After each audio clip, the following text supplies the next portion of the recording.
নারীদের জন্য রমজানে এমন বিশেষ কি আমল আছে যা আখিরাতে মুক্তির পথ হবে?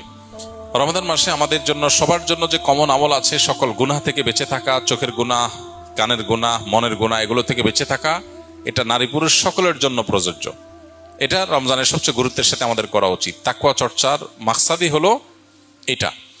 এর পাশাপাশি কোরআনে কারিমের তেলাওয়াতে বেশি মনোযোগ দেওয়া দরকার। মা বোনরা বাসা বাড়ির কাজের জন্য তারা অনেক সময় ধরে কাজে ব্যস্ত থাকতে হয়, সেজন্য তারা ওই কাজের ফাঁকে ফাঁকে জিকির, আজকার, তাসবিহ, দুরুদ, আল্লাহর স্মরণ, এই জিনিসগুলো তারা বেশি বেশি করে করতে পারেন।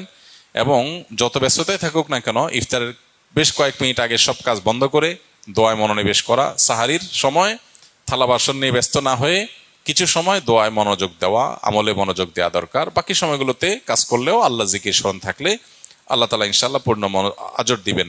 তাছাড়া তারা অন্যদের রোজার ব্যবস্থা করতে, ইফতারের ব্যবস্থা করতেছেন, সেজন্য বিপুল পরিমাণ সওয়াব মা বোনরা অর্জন করতে পারেন যদি নিয়ত করেন, আশা করেন আল্লাহর কাছে, ইহতিসাবুল আজর করেন যে আল্লাহ, আমি ফ্যামিলির সবার ইফতার ব্যবস্থা করছি, যে ব্যক্তি রোজাদারকে ইফতার করা সে তার পরিমাণ সওয়াব পায়, আপনি আমাকে সওয়াব দিয়েন, সে আশা যদি থাকে, আশা করা যায় তিনি সে আজরও আল্লাহর কাছ থেকে পেয়ে যাবেন।